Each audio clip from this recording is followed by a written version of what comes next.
Hi, it's 7:02. I think we'll get started. Welcome, everyone. My name is Melissa McClammy. With me on the screen is Christina Broderick. On behalf of the League of Women Voters of Greenwich, we are very happy to welcome you to our panel discussion this evening on election integrity. Tonight, our panelists are going to educate us about the various steps and procedures that are in place both specifically in Greenwich and generally around the United States to ensure the security, integrity, and transparency of our elections. They will cover pre-election testing, the chain of custody, auditing, and much more. We're very glad that you're with us this evening. Everyone in the audience can submit questions through the Q&A link on the screen. And at the end of the presentation, Christina and I will ask questions of the panelists. And now it's my pleasure to introduce our panelists, Fred DeCaro, Mary Hegarty, and Jennifer Morrell. Fred DeCaro and Mary Hegarty are the Registrars of Voters for the town of Greenwich. Fred is our Republican registrar, a position he has held since 2008. Mary is our Democratic registrar, and she has served in that position since 2018. Fred and Mary work together in a bipartisan manner to serve voter needs and to ensure fairness. In 2022, Fred and Mary were recognized as a Center for Election Excellence by the U.S. Alliance for Election Excellence. And earlier this year, the League of Women Voters of Greenwich honored Fred and Mary with the Community Impact Award for their commitment to ensuring that all citizens become informed and participate actively in the democratic process. Jennifer Morrell is the CEO and co-founder of the Elections Group, where she creates professional resources for election officials and consults on election administration and auditing. She serves as a subject matter expert and advisory board member for a number of national organizations. Jennifer is a veteran of the U.S. Air Force and was an elections official in Utah and Colorado. She is an adjunct faculty member at the University of Minnesota's Hubert H. Humphrey School of Public Affairs, and she completed a Master's of Arts in Management at Webster University. Jennifer has consulted and provided guidance on all aspects of elections administration, including mail and absentee ballot processing, physical and cybersecurity, audits, and chain of custody considerations. So we are in for a really informative and educational presentation. We are very thankful to our three panelists for joining us tonight. And with that, I'm going to turn it over to Fred DeCaro. Thank you very much. Mary will give a bigger thank you from both of us. I'll just quickly say thank you to the League, to my partner Mary, and to Jennifer for all attending today. So by the very nature of local election administration in Connecticut, there is an element of control associated with it, because there are two registrars who are elected. Once we secure the nomination of our parties, we are both on the ballot, and although we are competitive to see who gets more votes, we both win. And this ensures that both major parties are represented in the office. So what this means is that there is a natural dual control in some places. In California, they call it the rule of two. There's always two people involved. As code department heads, which is unique in Greenwich, we have to approve everything jointly. We also present together in most of these situations. We must agree on the location of polling places. We provide legislative testimony jointly on items we agree on, and we have a mutual agreement that we do not testify if we cannot both agree on something. We each also hire half of the poll workers. I would point out, and I think this will tie in well with Jennifer's remarks, that we are a bipartisan office because there are the two of us. We are not non-partisan, which is what you do see in other places. We are the only two people in the town hall who have our parties next to our names on our nameplates when you walk into the office. Next slide, please. So how does this then suddenly get turned into the practices of the office? So this is actually an internal document related to our hiring.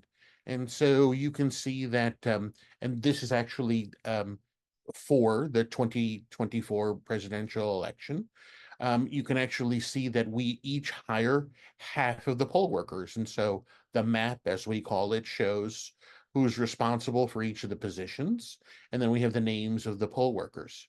The good news is, in this case, everyone who is green has already agreed to work and sign up and knows when they're coming to training.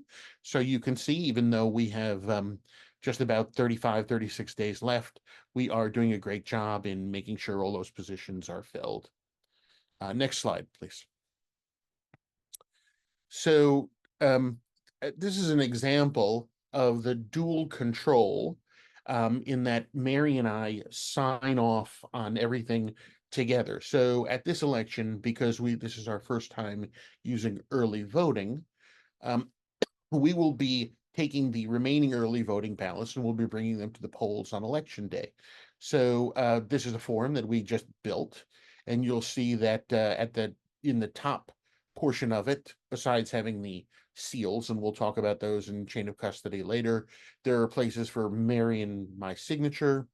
When the ballots are delivered, there will be 2 people, and then our representatives at the polling places, who are called assistant registrars, will also be signing the document, making that dual control a key portion of it. And in this case, not just 2 people, but 1 hired by each of us. Next slide, please. So I wanted to sort of point out that again, because in Connecticut, elections are operated at the municipal level, we find that we have a great deal in our communications of confidence when we talk to voters about what is going on here. But this is sort of common practice across the US. So this is a recent survey from the Bipartisan Policy Center. And if you'd click once more, something will be highlighted here. So, or maybe it's okay. So there we go. Yes. So what you'll find, and this in this nationwide survey, is that the people are most comfortable that their ballots are being counted within their community at the local level. And you will see that as people, make assumptions about what is going on further and further away from their local level, their comfort and their confidence in vote counting reduces. And as you can see, it drops by about 10% when you go from votes in your community to votes across the United States. So as we get through it, we'll talk more about the specific procedures, but baked into the system, right, with the 2 major parties being involved and each nominating somebody, you have a certain level of dual control. So with that, I'll let Jennifer talk a little bit more about the nationwide practices on this and the variety of them. Fantastic. Thank you so much, Fred. And thank you to the League for inviting me tonight. If we want to go to the next slide. I have the privilege of being able to travel all across the country and meet with election officials everywhere. And I think it's really important to let the folks that are listening to this know that Fred and Mary are 2 of the best election officials I've had the privilege of working with, and do just excellent, amazing job in running their office. I wish we had more offices with the type of sort of bipartisan collaboration and desire to continually improve and innovate that I see in the Greenwich office. So it really is a privilege for me to be here. Okay, so you heard about the way that election administration is structured in Greenwich and in Connecticut. Let me give you a little bit of a flavor. If we zoom out a little bit and we think nationwide, Fred kind of alluded to this. We know that election officials can be elected or appointed. They can be elected affiliated with a political party. Some are elected as non-partisan officials. We certainly know that in some places it's an appointment. The duties and the titles vary. We call them things like clerk or registrar or recorder or supervisor of elections. They may and quite often do much more than just administer elections in many places, especially when well, really everywhere, county and municipal level. I'll talk about that in a minute. We know that they oversee things like issuing marriage licenses and passports and doing land record recording and handling driver's license and motor vehicle transactions. If you look at your municipal and town clerks, certainly many more duties come with that in addition to election administration. And I know, Fred and Mary, that's true in your office as well. There is a whole sort of variation when we talk about the structure of those local offices along with the state level administration. So in some places, that office may wholly be responsible for all of the administration of elections, everything from voter registration to appointing and training poll workers, programming ballots, administering voting on election day, early voting, mail voting, etc. In places like Arizona, for example, you might see those duties bifurcated. So there may be one office that just handles early voting and another office that handles election day voting. We have other states, Pennsylvania and New Jersey are two that come to mind, where you might actually see trifurcated offices where there are three different offices with three different appointed or elected officials who oversee some portion of the election process, which I think is interesting in that, they're trying to create this space where there's a bifurcation of duties and responsibilities. It creates some challenges though, especially with communication. I think that's the thing I love so much about the process that you all have. Fred and Mary, you're both in the same office and you're both communicating all the time. But despite all of these, oh, and I should add one more thing. The level of state involvement really varies state to state, where you have some states that actually do most of the administration of the election process. They might be responsible for purchasing the machines, testing the machines, creating forms and procedures and training material. And there are other states where the state level administrator is very hands-off, and they're really just there in the case that there are questions about how to interpret the election code or the election law. So that level of involvement by that state authority can really vary as well, state to state. Here's the important thing. Regardless of the state or jurisdiction where elections are administered, across the board, we see them being run by trained professionals. And what do I mean by that? I mean, in just about every state, there's some sort of training program. It's either done by a state level association. Sometimes it is done in partnership with the Secretary of State's office. We also know that a number of our colleagues have participate in a national program ran by the Election Center, and they receive professional certification through that. So I think that's a really important message. We're thinking about elections locally in Connecticut, but also nationally. Fred gave you that graphic about, how do we increase trust as we move away from our local community?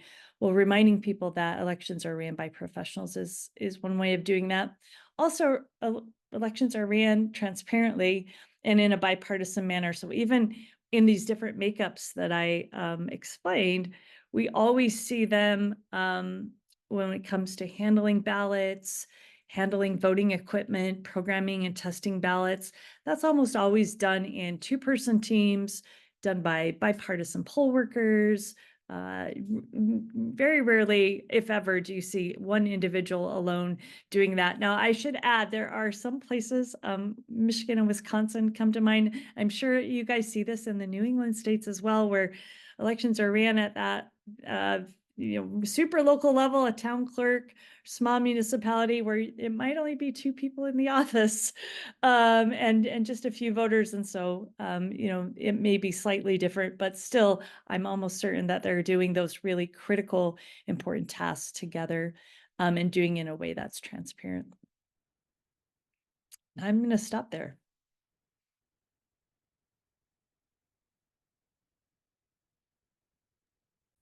So I believe I'm on now.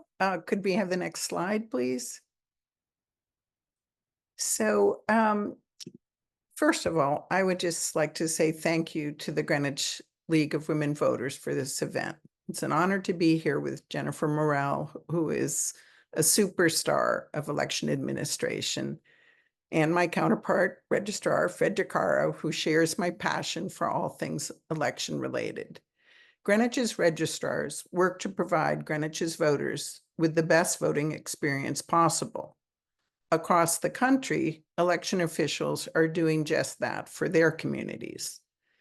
Elections in the United States combine civic spirit of voters, teamwork and grit of election workers, and legal frameworks that ensure integrity of the process and the results. This evening, we will get into the nitty-gritty of the process, the details that serve to maintain trust in our election. And the slide you see, logic and accuracy testing. What this means in election administration is the testing that occurs before elections to all of the election equipment. In Connecticut, this testing is required by law. The purpose is to confirm that all ballots are correctly printed, that all required ballot markings, such as those, you may have noticed those edge dashed lines on the ballot, they're called timing marks, that those timing marks are correctly located on the ballots, that the memory cards, which are put into tabulators, are programmed for each election and ballot style, that they're correctly programmed, and that the tabulators tally the votes on the ballots correctly. Next slide, please. So you are invited to see this testing process. Anyone can come and observe the testing process. For the upcoming election on November 5th, the logic and accuracy testing will take place in the town hall meeting room on Thursday, October 17th, starting at 9 in the morning. And it generally runs, I think, given the size of this ballot, which isn't a huge ballot, it's probably will wrap up in the middle of the afternoon. Next slide, please. Sorry, here we go. So the election equipment that will be tested includes all of the tabulators, packs of test ballots, and all of the memory cards that are to be used on election day. At the logic and accuracy testing event, observers can also see the packing and sealing of election equipment into Greenwich's, what we call election in a box, those large blue metal containers you may have seen at the polling places. Greenwich will be testing 42 tabulators, one for each of Greenwich's 18 voting districts, 2 for processing absentee ballots, 2 for processing early vote ballots, and 2 for processing same-day registration ballots, plus backup tabulators. At the polling places, there's one backup for each polling district. We also will be processing 72 memory cards. These have been pre-programmed for the election, and these are also all tested. We will use a test decks of sample ballots that cover all the offices and all the candidates for all the districts. These have been prepared for these will be prepared for testing day. And these ballots are actual election ballots that have been randomly marked and set aside for testing. An additional piece of the process is the documents that tell us what the vote totals are from the test deck of ballots. It's basically like an answer sheet. Next slide, please.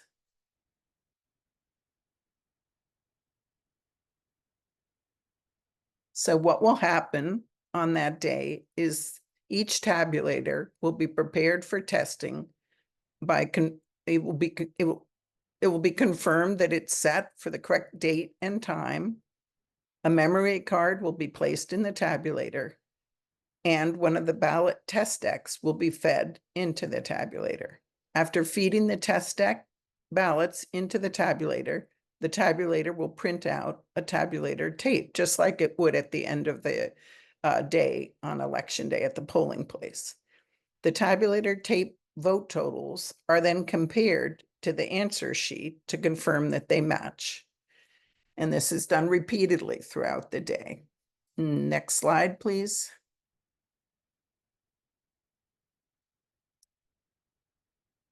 So these procedures are not something we've invented in Greenwich. They're governed by Connecticut law. All 169 municipalities in Connecticut will follow the same logic and accuracy testing procedures governed by state laws and regulations. So do consider joining us on October 17th to watch the process. Now Jennifer will tell us about logic and accuracy testing across the country. Thank you, Mary. Let's go to the next slide. All right. So we actually refer to this now quite often in the training and documentation we do as pre-election testing, because there are so many components today that in many offices have to be tested as part of this. But let's just jump back a little bit and share some fun facts. So logic and accuracy is really a holdover from our voting past. When lever-style voting machines were introduced in the late 19th century, officials tested them for accuracy. So when the levers got pulled in the voting booth, they had to accurately reflect a voter's choice. And then in the 60s, when we started to have computer-based voting systems, we started seeing tests, not just in elections, but in other areas where we wanted to verify a computer's logic. In other words, did the hardware and software work as expected? But the name has stuck around. So today, Mary did just a great job sort of explaining how that works. It's done in every jurisdiction, in every state in the country. I think that's so important for people to know. It is a requirement in every single election office. And just as Mary mentioned, now we might think about that logic testing is ensuring that a vote cast for a particular candidate or option is recorded correctly and tallied for that candidate. In other words, if a voter makes a selection for candidate one, it's tabulated as a vote for candidate one, and so on. Accuracy is really looking to see the math part of it, how it counts votes, making sure that when it aggregates all of those votes together, that we come up with the right winner, that they match, the expected results match exactly, just as Mary described. I think I put a little graphic, hopefully you can see that sort of represents all of the different systems that might be tested. So that's where we do see some variation across the country. Every jurisdiction has a slightly different makeup of equipment. We know that there are some places that use ballot marking devices where a voter goes in and marks their ballot on a screen, and then a piece of paper is printed out. They feed into a scanner. Testing that ballot marking device, making sure that it's accurately bringing up the voters' choices, that it's calibrated correctly. That may be part of their testing. There are still some jurisdictions, not very many, but there's a few that are using that old DRE equipment, the direct record electronic. Those also have to be tested. We see there's an exchange of data in some places that are using electronic poll books that have to create either a special ballot or an access card to tell the voting system which ballot style to bring up for that voter. And there's a communication sometimes that happens in the encoding of that access card or that ballot, again, depending on the voting system. And so you might see jurisdictions testing that as part of their logic and accuracy testing program. We see ballot marking ballot on demand systems where we see these especially in places that have vote centers where multiple precincts may vote at a single location. That's becoming more popular, especially for early voting. You want to make sure that when, again, whether it's a prompt from the electronic poll book or a prompt from a poll worker to print out a particular precinct style or ballot style, that ballot on demand printer is actually printing the correct ballot style. So sometimes we see that tested as part of pre-election testing.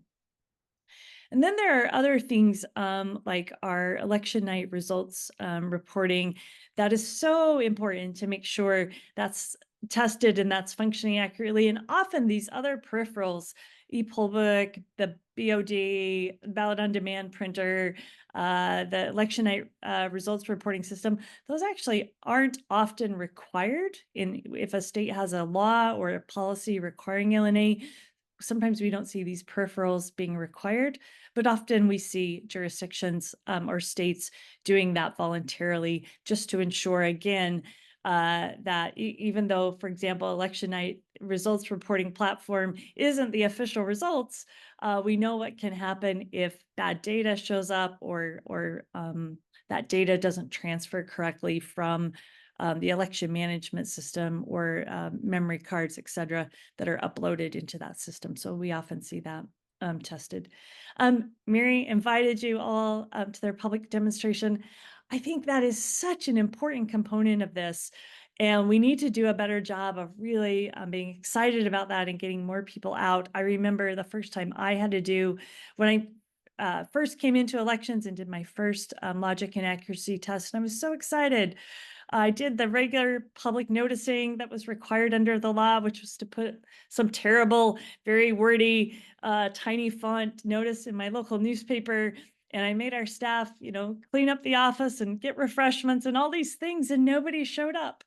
And it took me many years to realize I had to make an intentional effort. And the league always played a really important role in that for me, in helping either to come and support our public tests by showing up and being a participant, or just getting the word out. Because I think if people could come and see and understand that process, and even just take the opportunity to ask their local official questions, it goes a long way in helping boost trust and confidence in that system. And I'll stop there and hand it back over to Fred and Mary. Sure. So next slide. And so this was actually Jennifer's slide talking a little bit about some of the work that they do at the elections group on creating materials for election officials like Mary and I to, as templates to help explain this kind of work. So if you go to the next slide, we put our crack R&D department on that. And R&D in our case stands for rob and duplicate. And we did, in fact, we have created our own explainer, and you can find that on our website at the address there, along with other explainers. I'll highlight another one in a little bit. Next slide, please. So moving into chain of custody, a lot of my slides are as if I were from the show me state. If I'm from Missouri, I'm going to show you actually some of the things we do and some of the forms we use. So many of you have been to our polling places, and you know that we have these large blue bins that basically are locked and prepared with all of the equipment of the election immediately after it's tested, which is, and that process is complete by law 10 days before the election. So we have locked up everything, including the ballots, 10 days before the election in preparation of putting it in all of our polling places. So the numbers that I added to this graphic, 1 and 2, are the ballots for the election. And so those are sealed individually in bags. In most polling places, the number of ballots we have requires 2 bags full. Number 3 is covering where the seal is on the inside of that black box on the tabulator. So after the testing has been performed, that memory card is sealed into the box, and it will be verified in the morning, and we'll talk about that. But that's yet another one of those pieces that the seal is recorded, etc. Item 4, it's hard to see because there's an inner door and it's kind of facing out towards us. It's open, but not only are those ballots locked in sealed bags, they're then locked in a sealed inner compartment.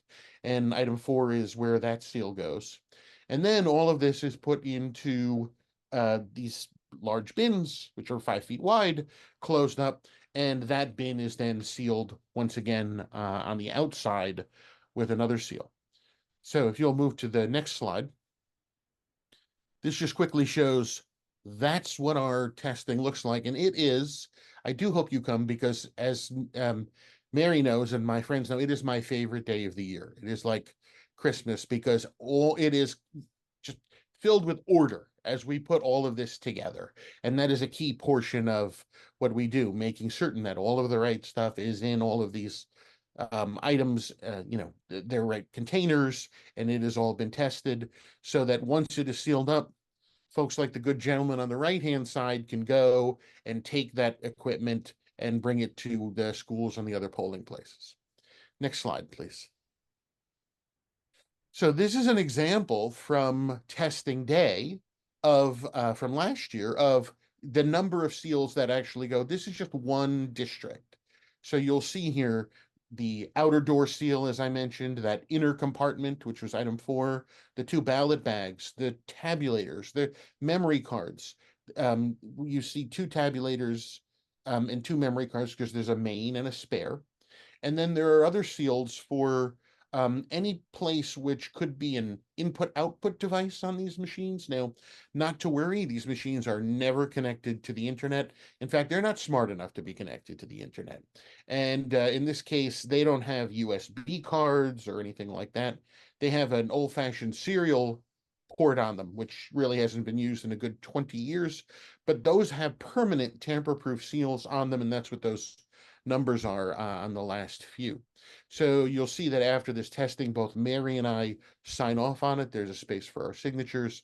The town clerk will also participate. And at the bottom of this page, there's also signatures for witnesses.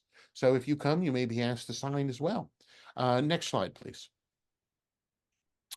So when we get to the opening of the polls, you'll now see we are verifying again that morning those same many of those same seals that we had when we had locked the equipment up 10 days before.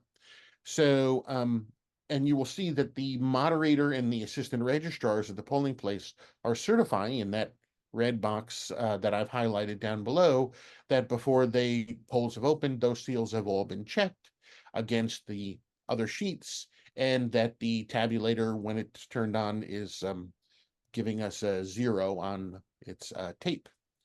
Next slide, please.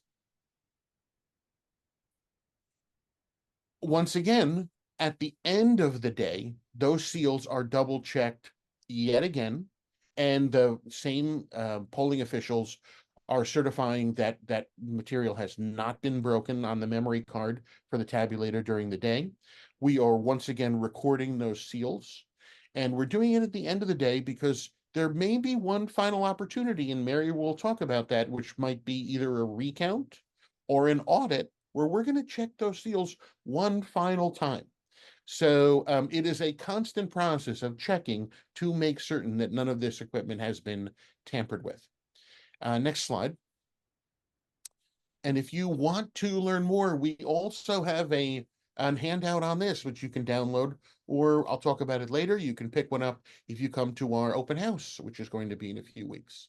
And with that, I'll turn it over to Jennifer to talk about this at a national level. All right, next slide. It's a good looking handout, by the way. All right, so before we talk about chain of custody nationally, let's just make sure we have a common understanding of what chain of custody is, because I think so often I hear conversations about it as though it's like a thing, like a single thing. Chain of custody is really the story of our ballots. Chain of custody is all of the information that helps us understand who is in possession of the ballots, what types and quantity of ballots are in their possession, when were ballots transferred and received, where did the possession and the release take place. So it's the who, what, where, and when throughout the entire election cycle of our ballots and our voting equipment. You heard Fred talk about the seals on the voting equipment. So chain of custody extends not just to ballots, but to the voting equipment, ballot boxes, anything where ballots would come in contact with. Okay, next slide. And so with that, we talk about the variety of things that we might see when we're describing or discussing chain of custody. Again, it's going to vary state by state. These are all of the logs, very similar to what Fred just showed you, with signatures and timestamps. It may be recording those tamper evidence seals, and we think about those tamper evidence seals as part of chain of custody. Again, those may come in a variety of different forms. They stick, they lock, they twist, they tie, but they have a unique number, and they provide a way for the election official to know immediately if something's been tampered with. Video surveillance may also be considered part of chain of custody. So we see more and more offices either having 24-hour video cameras in their office, or maybe in the room where ballots are tabulated, or where ballots might be counted, especially in jurisdictions that have a large number of mail or absentee ballots. Often there are actual legal requirements to turn cameras on throughout the entire time of processing. And similar with drop boxes, we know now many states and jurisdictions now require some sort of, if they're not under the constant watchful eye of a person, that there's a 24-hour camera going on that drop box. And all of that video is retained and kept, and is meant to be part of the chain of custody for that election. We might also think of mail ballot tracking as a form of chain of custody. Again, as we see growth in voting by mail, many states and jurisdictions have adopted tracking software that utilizes intelligent mail barcodes to indicate to the voter either when their ballot, their unvoted ballot is in the mail and headed to their mailbox, and when it's coming back, once the voter has voted it, put it back in the mail, that election office and the voter will get notifications of when it's been received by the election office, if it's been accepted, so on and so forth. And so we can also think of that data as points of time to sort of help us understand or know where that ballot was at and who had possession of that.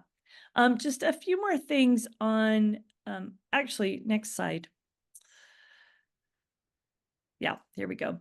So a few more things on the forms. This is just one example of a chain of custody form. It's something near and dear to my heart. We really love thinking about new and better ways to build chain of custody documentation. This is a form used for ballot retrieval from a ballot drop box. But I think the point is that we see these in every office that we work in. They look different. They may serve different functions. For me, a really good chain of custody form is one that is a little bit utilitarian, meaning might have some instructions in addition to recording the numbers and time and date and who took access. We also see quite often in different scenarios, a recording of the number of ballots in some situations that the election official had in their possession. We see this a lot with mail ballot processing. We have to move mail ballots through different, we go through intake, verification, opening, flattening, scanning. Sometimes those ballots are damaged and have to be moved to a duplication team or a replication team. And in every single instance, you will see some sort of recording in a log.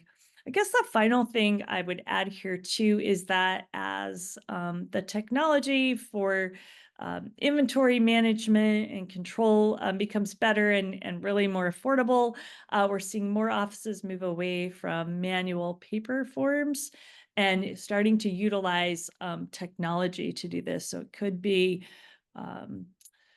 ID tags, RFID tags that are put on drop boxes, or even just labels, barcode labels that can be scanned and just more efficiently or more quickly document the time and place and who took possession of that. I think one of my favorites is an office where every time somebody touches a tray of ballots or a box of ballots or a piece of equipment, they scan their badge, their staff badge, and then have a scanner that they can scan that box of ballots or that tray of ballots or whatever it is that they're working on, and it instantly creates this record of who they were, where they were, the time and place. So there are some really interesting advances, or really interesting things that technology is doing to help us enhance the way we document our chain of custody.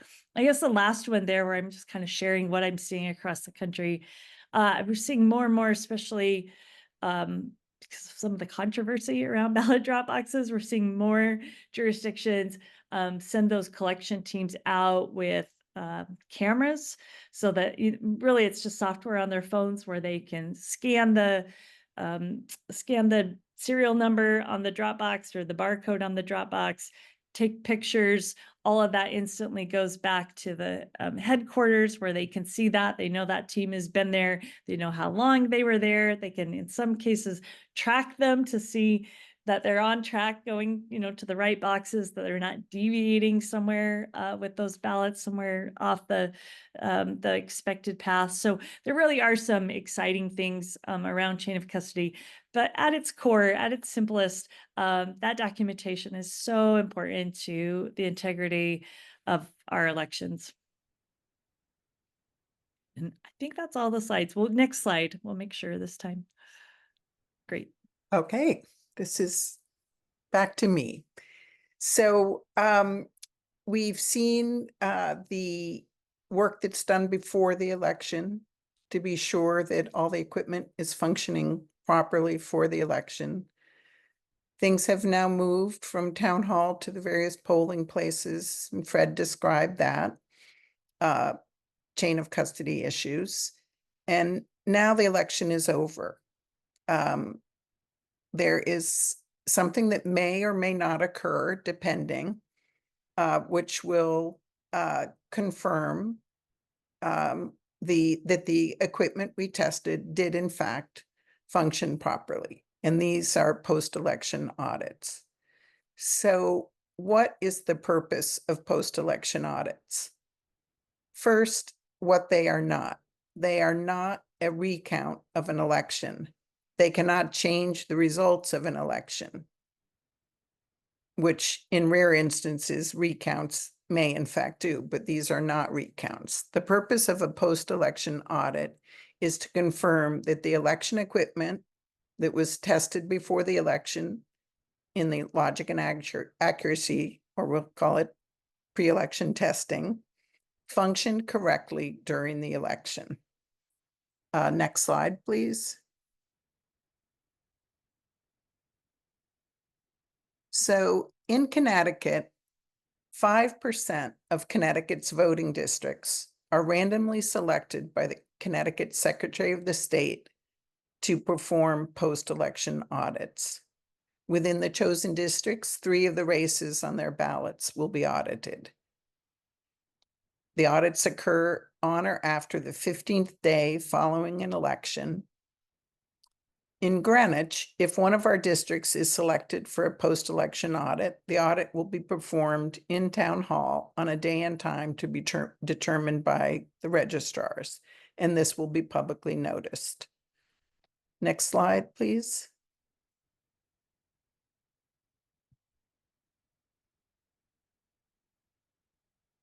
So how are the audits conducted? An important aspect of post-election audits is that every step of the audit process is performed by election officials from the Democratic and the Republican parties.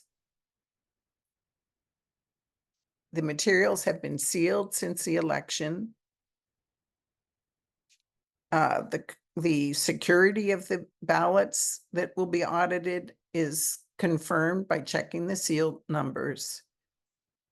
And as I mentioned, always there will be at minimum of 2 people handling any of the ballots that will be audited. Next slide, please. So having collected the election materials from the chosen district, a pair of audit officials will first count the ballots that were processed by the tabulator at that district. Any hand-counted ballots are not part of the audit because the audit is examining the functioning of the election tabulators and not the total vote tallies. The number of tabulator process ballots should match the number of ballots counted by the auditors. And that information is available on the tabulator tape that would have been printed out on the election day at the end of the election.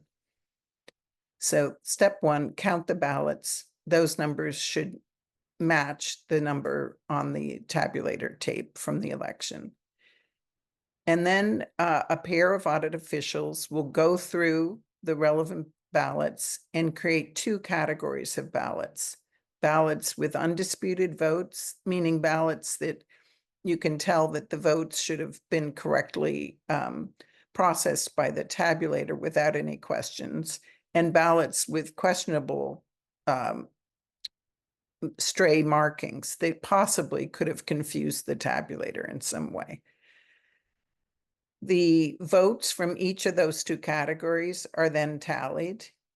And next slide, please. And this is the audit report that is then created and given to the Secretary of the State. And you can see on the audit report that I'm having a little hard time seeing it here, but we've got 3 offices, as I mentioned, 3 offices of the audit of the district that's being audited have been selected. And then you see the machine totals that have been taken from the election day tapes. Then the count of the undisputed totals. In this case, it looks like there were no questionable vote ballots, and the final tally. And this report is given to the Secretary of State for those 5% of voting districts across the state to confirm that the election equipment worked as it was supposed to. Next slide, please. So once again, everyone is welcome to observe the audits. If one of Greenwich's districts is selected to be audited, the location and time of the audit will be noticed 3 days before the audit, and anyone is welcome to come and observe the process. Finally, a plug for those of you who want to learn more about audits or other aspects of election procedures in Greenwich. In 2025, Fred and I will again offer an election academy. We had a very successful and enjoyable election academy in 2023.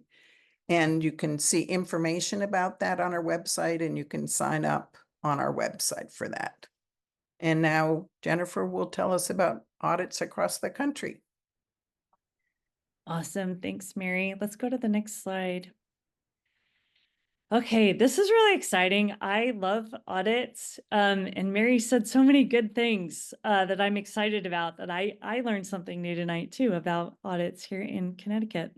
But we'll start first just kind of talking about the different types of audits that you might see across the US. So the good news is in all but just a couple of states now, we have some form of post-election audit of the tabulation system. And by that, I mean a review of ballots or the voting equipment to ensure that it operated correctly.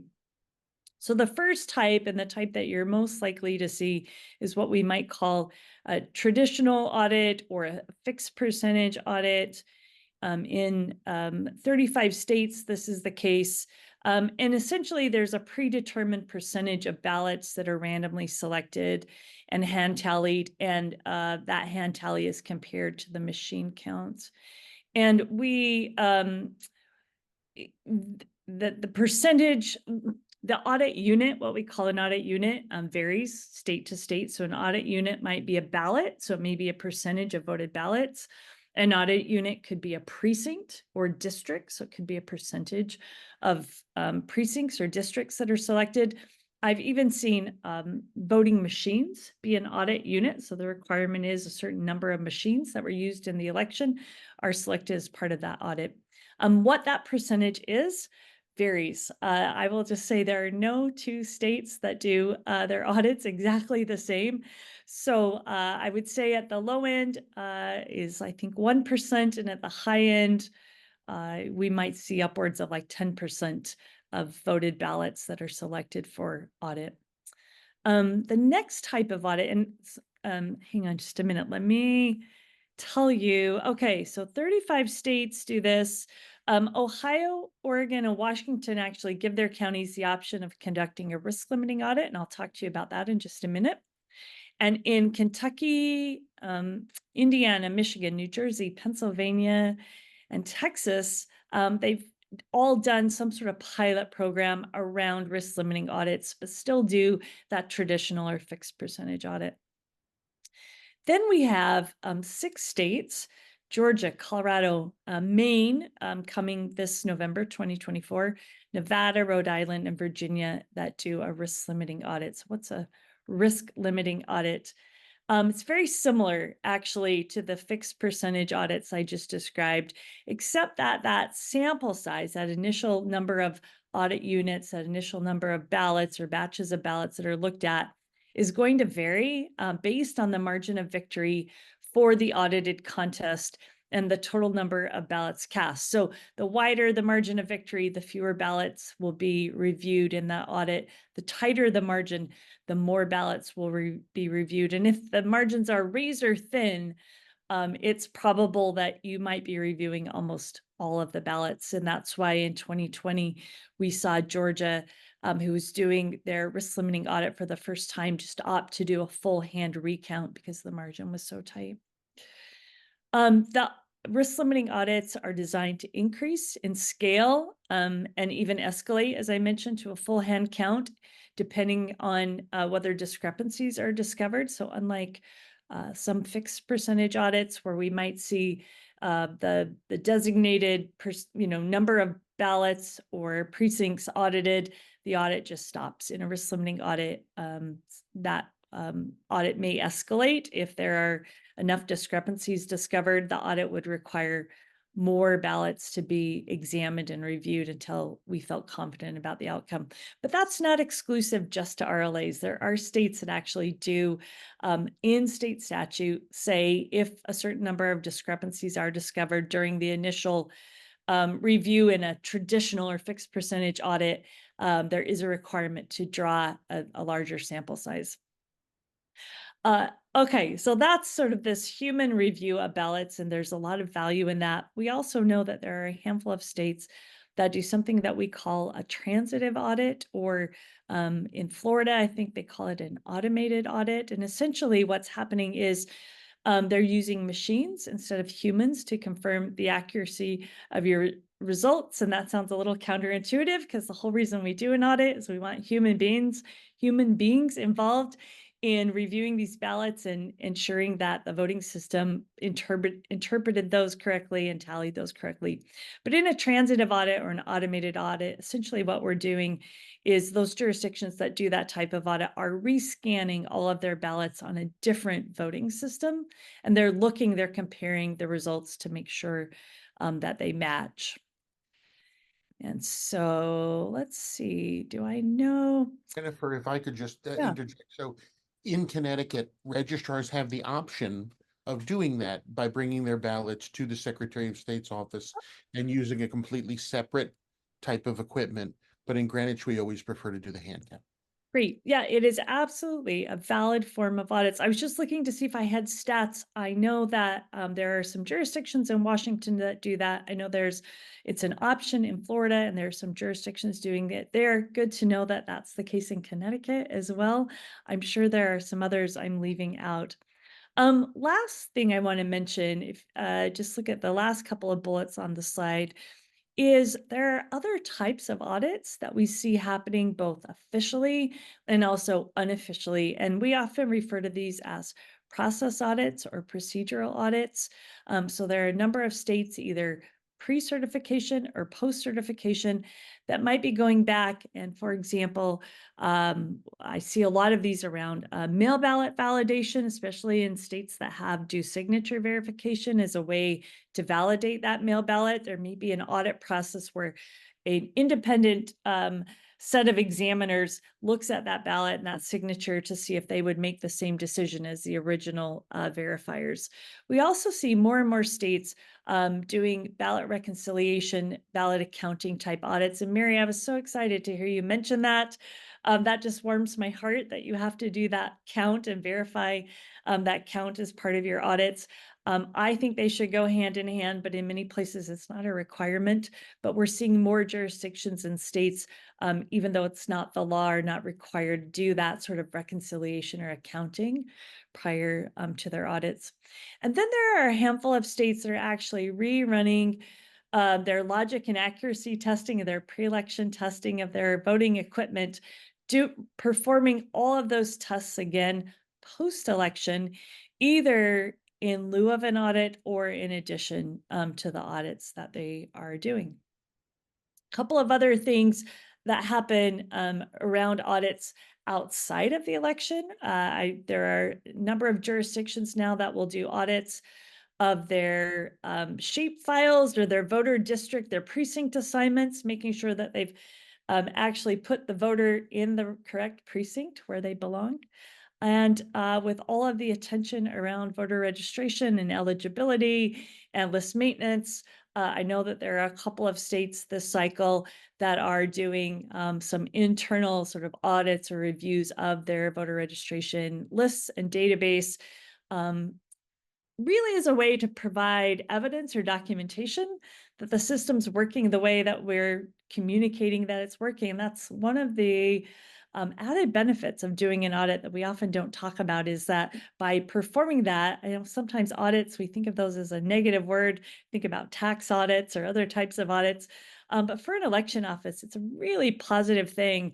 And I know for me personally, when I was running elections, it was one of the best ways for me to get information to help improve my process. So it's been exciting to see more offices picking up more of kind of performing these additional audits even outside of the election as a way to just ensure that their whole system, from the time a voter registers all the way until those ballots are safely tucked away in a box for retention and sealed, that the whole process is working the way it should be.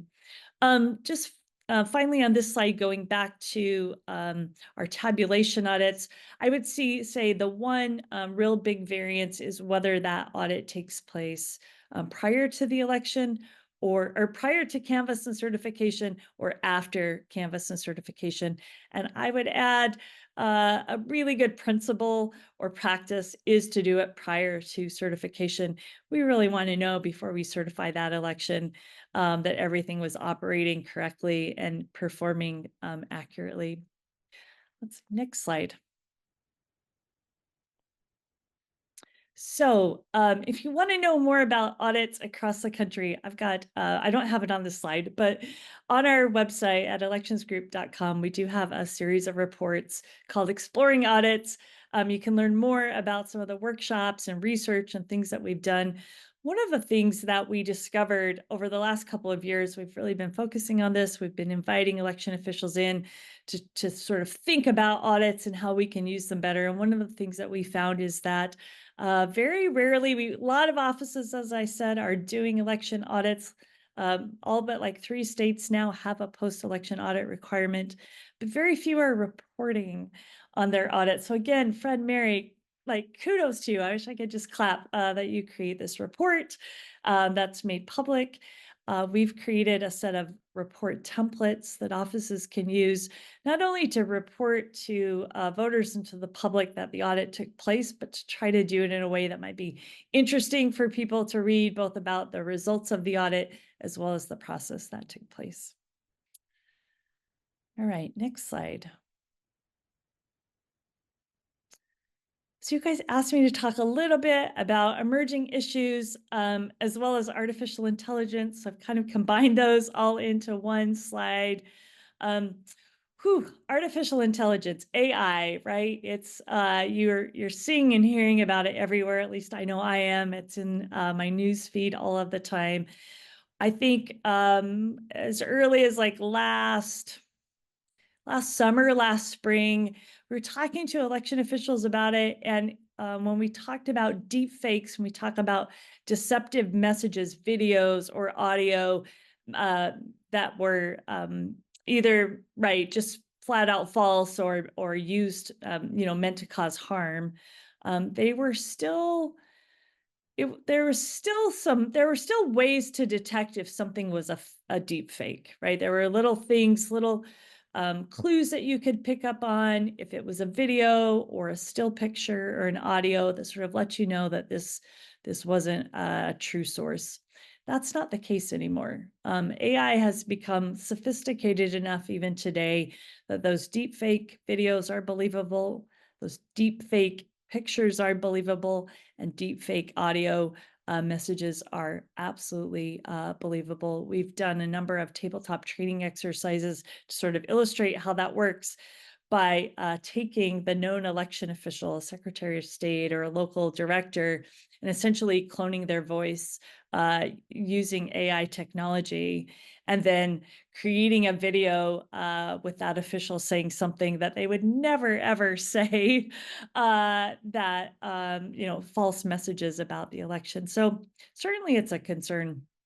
Have we seen a lot of it? Not yet. I mean, not directly attributed to an election official or a trusted source, but we know that it's happening. Russia particularly has been busy with this election, using AI technology to create videos specifically. Right now, I've seen quite a few. I'm sure you guys have too in your newsfeed targeting the vice president. So it's certainly something to be aware of. And I think as far as the work of the league and others, just continuing to encourage people to be thoughtful about where they're getting their news and information, and reminding them where their trusted source is. That's Fred and Mary in this case. Mis and disinformation continue to be a huge issue. We don't have our arms around that. I see election officials across the country doing just a stellar job. If we go back in time, even 5 years ago, there were plenty of state and local websites that were hard to navigate, that didn't have good information. There were plenty of offices not doing anything beyond the statutory requirements. We have just, come miles forward to where we are today. I see so many education campaigns, great websites, social media engagement, people putting out explainer videos, doing tours of their facility, putting together programs like Fred and Mary have with their, I just lost the name of it, Fred. The Election Academy. The Election Academy, thank you, it's late. So many great things to combat mis and disinformation. I don't know actually if we're winning, but I keep seeing research and things that help me believe that there are still enough people in the middle that either, we know that there are some group of people that have absolutely made up their mind and they're entrenched in the belief that they have, regardless of political affiliation, and they are not going to be moved. But there is certainly a growing group in the middle that remains uncertain and wanting good information. So I think all of the work that we all can do collectively there is super helpful. The last thing with emerging issues is just legal challenges that are intended to disrupt the election process.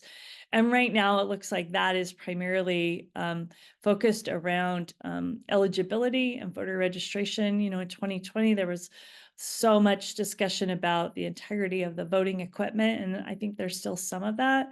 But most of the mis and disinformation and most of the challenges that we're starting to see forming ahead of the outcome in November are around eligibility, non-citizen voters, things like that. And I'm happy to take more questions later. Let's see, next slide. I think I've got one more. Great.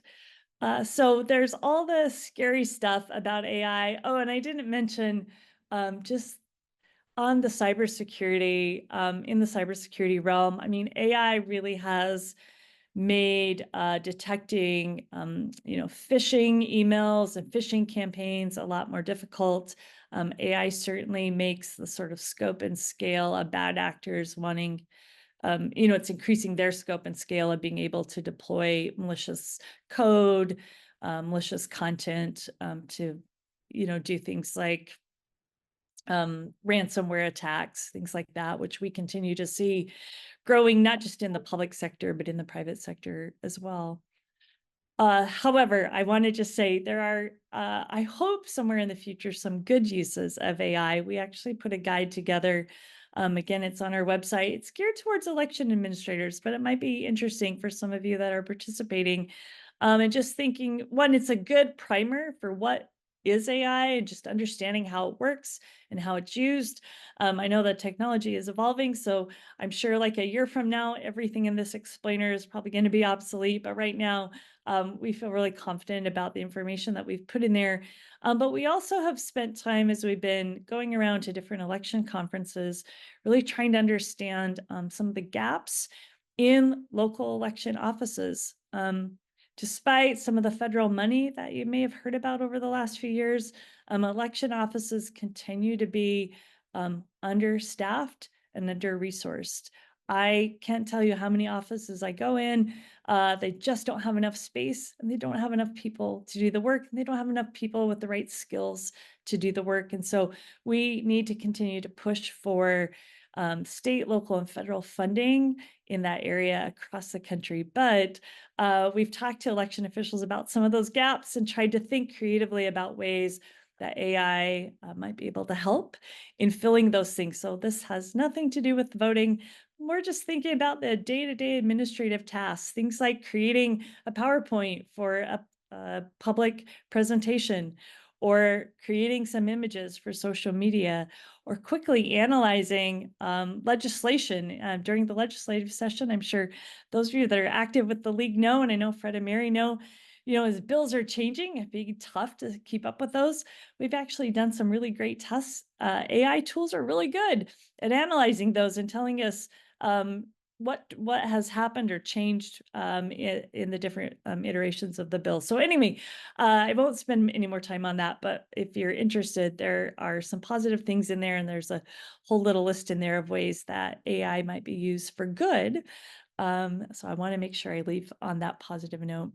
I So think that's Jennifer, it. Yeah, on the very next slide, we have an example of how we're I starting love to it. AI here in Greenwich. So you will soon be seeing, and this is not just our department, but all of the departments in town. The IT department is rolling out a chatbot that will be added to the Town of Greenwich website. And Mary and I have been, we are blessed that we have a lot of content on our page that it pulls from, but we have been testing this. And so these are some sample questions. Where does District 9 vote? And how does Greenwich keep its elections safe? And what are the hours of early voting? And in all of these cases, the correct answer came back.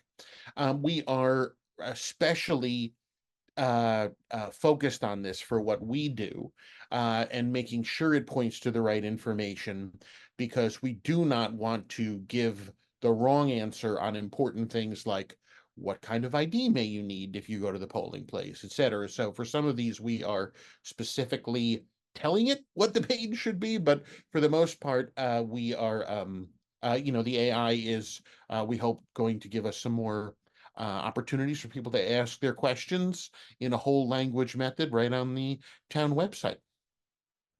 And then we're wrapping up the presentation. Mary and I did want to plug. We have, if you'll go to the next slide, we have another one of our open houses coming up in a couple of weeks on Wednesday, October 9th. At that, we have a whole series of educational posters that we put together that explain different aspects of the process. You can see hands-on the kind of accessible voting equipment we have. You can see the seals and the chain of custody materials. We also can show you how we maintain the voter rolls and clean people off. There's a whole bunch of different stations, as we put it. So we invite you to come. We'll be there the whole 2 hours, and you can stay for as long or as little as you like and get all of your questions answered. Many of those questions also answered on our website. A shortcut to that section is greenwichct.gov/election academy. And the last slide we had was just happy people at our last election academy, looking at some of those posters and enjoying some pastry from Damare. Everyone knows Damare in Greenwich. So we'll have them again. So come and join us for a cannoli and conversation. Well, on that note, I just want to thank you all for an incredibly informative presentation, and just I'm wowed by the transparency and that you have, that you're working with in your offices, and it's just really amazing. But we do have some questions, and I want to make sure we get to them. So I'm going to kick off with the first one here in our Q&A. And if there's other questions that come in, we'll try to get to you before we wrap up tonight. First one, a lot of folks are concerned about mail-in ballots. How do you assure that mail-in ballots go to qualified voters, US citizens, actual town residents? And then going on with that, how do you assure that the returned mail-in ballots were actually filled out and returned by the actual qualified voter who sent it in? I think we can speak very briefly to that, and we would encourage you to come, I think, to the open house to really get a fuller answer when our town clerk will be there. But of course, we do not automatically send out ballots in this state. You have to apply for an absentee ballot, which means you have to give us all your correct information.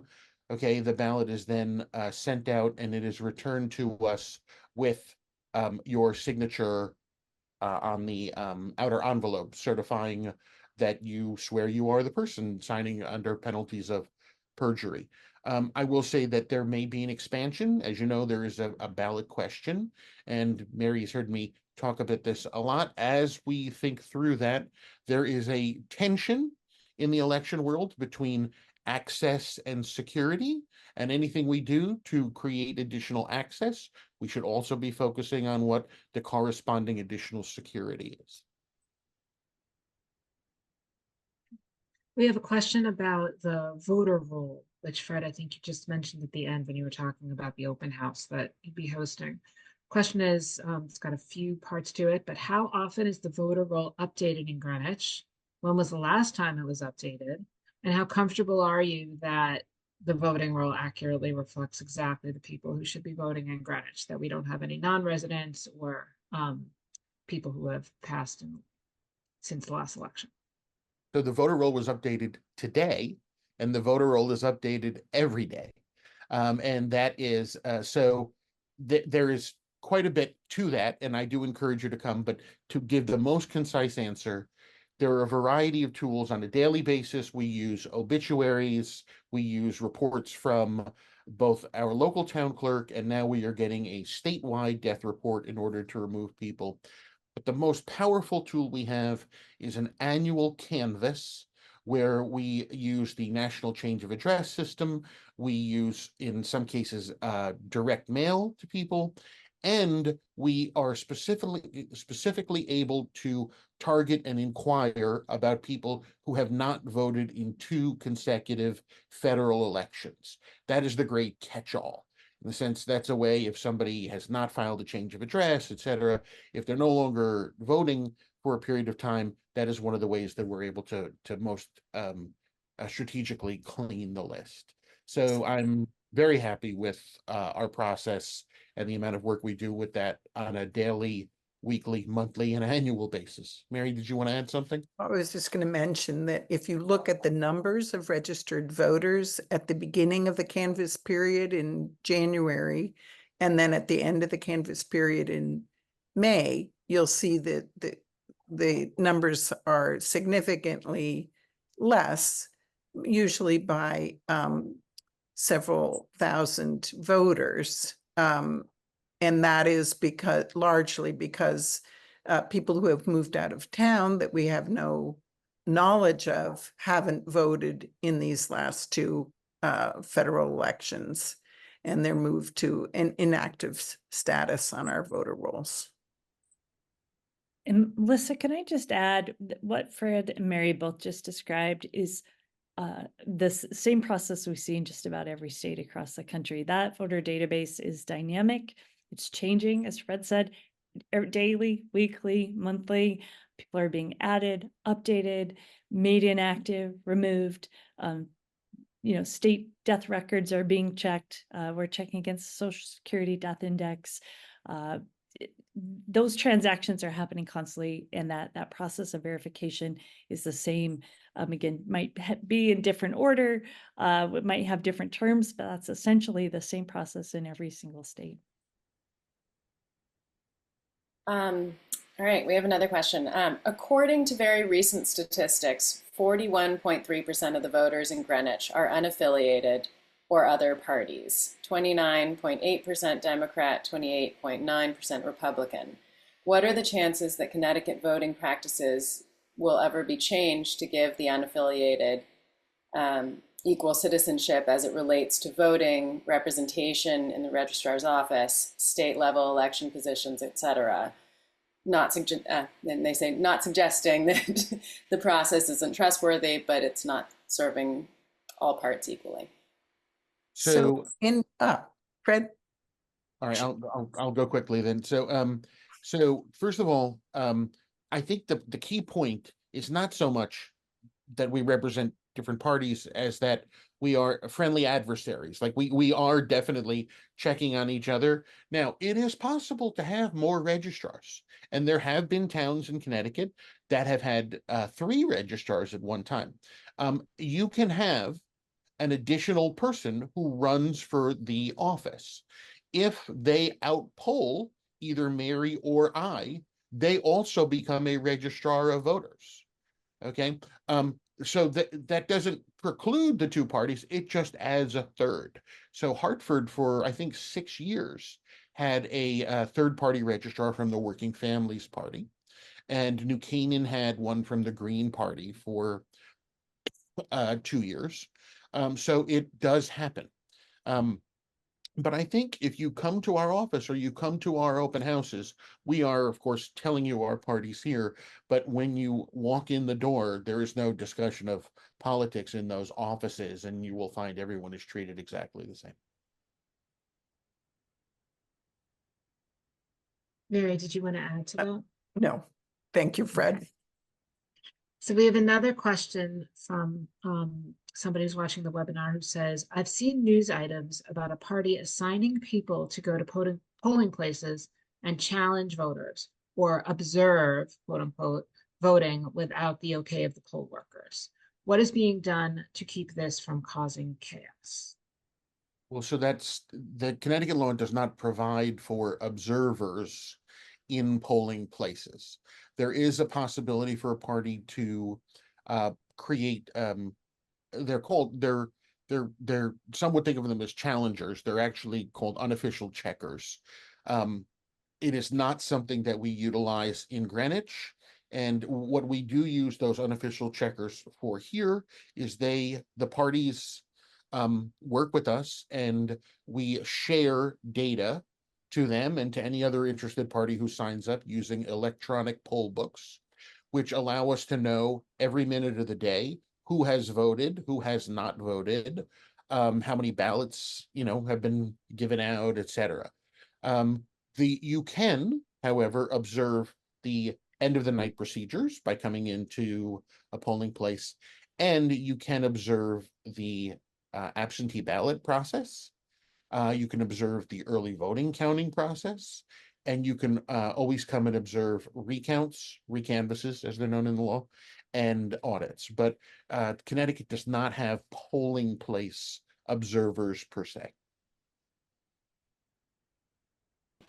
Okay, I have some questions about sort of specifics, and this might be more for your chat bot. But there are a couple here. When will early ballots and absentee ballots be counted? And a different question, but again, specifics. will ballots received after Election Day be counted? So both Okay, questions. so- Mary, I'm going to let you answer. I keep on Oh, jumping in. thank you.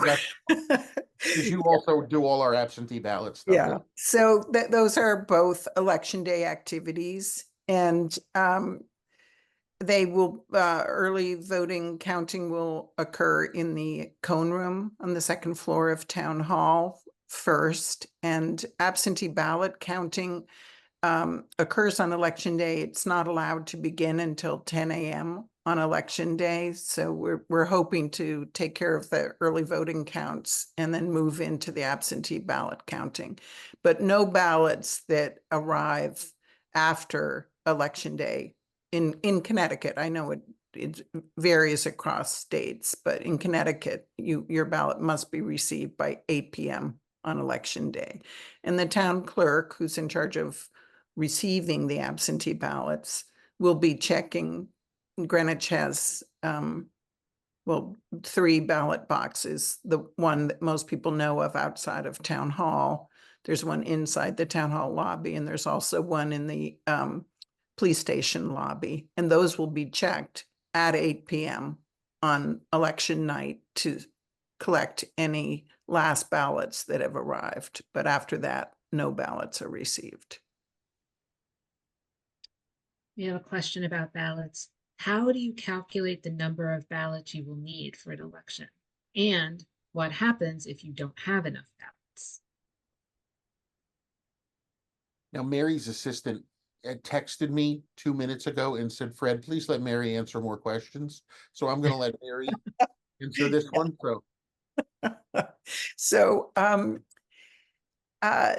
we will, it's interesting now with the early voting, we have the opportunity to somewhat limit the number of extra unused ballots that we order, because we are able to, we will be transferring to the polling places a certain number of ballots.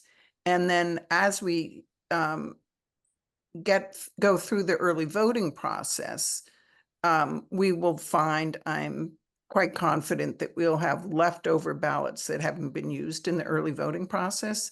You might remember in the presentation, Fred, one of the forms that Fred showed was the actual form we've created to, on election day, transfer to polling places those additional early voting ballots. So if I remember correctly, I think overall we've ordered 110% of the registered ballots, voters' ballots. So between those two situations, we have 110%. So I feel very confident we won't run out, although in a presidential election year, we have a very high turnout of voters, up to, the upper 80% of our voters. So I would just add, in a lower turnout election, we use historical numbers. And we send those on in with our calculations to the Secretary of the State, who has the right to veto it, and say you have to order 100%. But in general, if an election typically has 40% turnout, we order enough for 60%. If it has a 60% turnout, we order enough for 80%. For presidential, we, by law, you have to order 100. We order 110%. I think we have time for one more question, Christina. Okay. Let's see. What role do voter identification procedures play in elections and election integrity? So I think I understand the question to be, when you go to the polling place, what identifications do you need to provide? And in the state of Connecticut, you can vote without having an ID by signing an affidavit that states who you are, and you've signed a legal document stating that that's who you are. But generally, the easiest, most efficient thing is to, if you have a driver's license, bring your driver's license. There's a collection of other possibilities. If you have a picture ID that has your signature, or if you have signature and I'm trying to remember. Just a combination, almost anything will work. A utility bill that has your name and address. I just can't, it eludes me right now.